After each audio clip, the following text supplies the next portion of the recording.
Ano ang sabi? This year 2023, it's coming to a close. I have a lot to be thankful for this year. At sa inyo, mga nanonood sa simpleng content dito sa channel ko. And as a thank you, let me feature to you my hands down favorite car of all time. This is the 2023 Honda Civic. Let's go!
Kung di pa po kayo nagsasubscribe sa channel ko, please do consider subscribing and hit that like button. Maraming salamat po.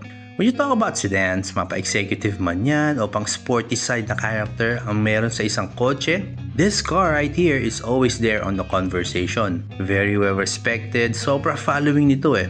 At sa pagtakbo ng panahon, sa mga pagbabago at pag-develop nito into its amazing car that it is today, it's always retained its distinct character. Yung tipong iba pa rin ang dating pag naka-Honda Civic ka.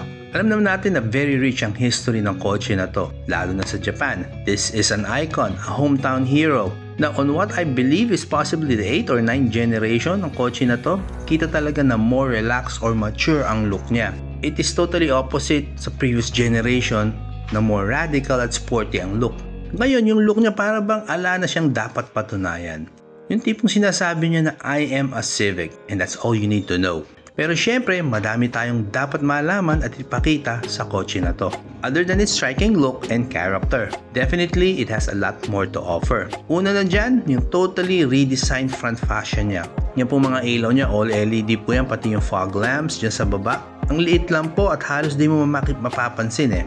Sa usapang Honda Civic, they are well known for their long hood and wide stance. Well, present pa rin yan dito, syempre sa latest generation ng Honda Civic. Sa side profile naman, on this view, the car looks big. Mukha talaga siyang isang full-size sedan if you ask me. Ang ganda ng machine cut design ng wheels niya. 17-inch po ang size ng mga gulong. Profile niya is around 215 by 50. Yun nga po by 17. Kaya mataba at makapal po ang mga gulong niya. Kaya okay po yan kahit mababa po yung kotse na to. Maganda ang laban mo sa mga lubak. I also like the straight line na design accent dyan po sa mga gilid. Mula sa headlights all the way dito sa likod. I also like that the doors, they open so wide. At isa pa, I like the color scheme. Iisa lang po na ginamit pati dito sa door handles. Kaya andun pa rin yung sporty look pero simple lang talaga at the same time. Very slick ang look niya, lalo na dito sa side view at para bang ang haba ng kotse na to. Kaya masasabi mo pag ito ang kotse mo, masasabi mo na gagaling ka talaga magmaneho. Kasi you will really be cautious kasi hindi siya ganun kadali kabisaduhin dahil mahaba ang hood niya at malapad po siya. At dito naman sa likod, I love the simple look. Andun yung dating na talaga ang laki ng likod niya. LED din po ang mga ilaw dito sa tail lamps. Ganda po ng design. Pati yung mga reflectors sa magkabilang gilid. Simple lang ang design din. I really like yung design na ganito. Simple pero andun pa rin yung character niya. Kasi it has that premium look but it is not totally boring at all. Andyan po yung shark's fin antenna sa taas. At as expected, malaki po ang likod niya. Yung trunk space niya, ang laki po. Parang tingin ko kasya siguro 4 na golf bags dito sa likod sa compartment. Overall sa design, I like the different design approach na ginawa ni Honda this time. At yun na ma-appreciate mo na ginagawa ng Honda sa Civic. Di mo alam kung ano magiging itsura niya sa kada generation na ilalabas. There is always that element of surprise. At syempre sa element of surprise, hindi ka na dapat ma-surprise sa performance at features. I mean, this is a Honda Civic. For sure, you will be satisfied. Pagpasok mo kasi dito sa loob, hindi ka na masusurprise sa amount of legroom space na meron siya. Komportable ang tatlong tao na uupo dito sa second row seat. At ayan nga po, meron siyang tatlong headrest, may center armrest.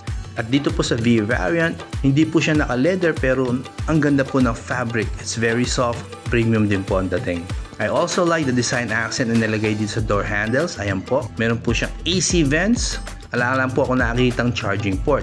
At dahil naka-sloping roofline po siya, hindi po ganun kalawak ang makikita mo, pero sakto. Enough na din para pag sumilip ka sa kanya sa likod saglit, ay okay na rin kasi pag tumingin ka naman dyan, talagang sandali lang.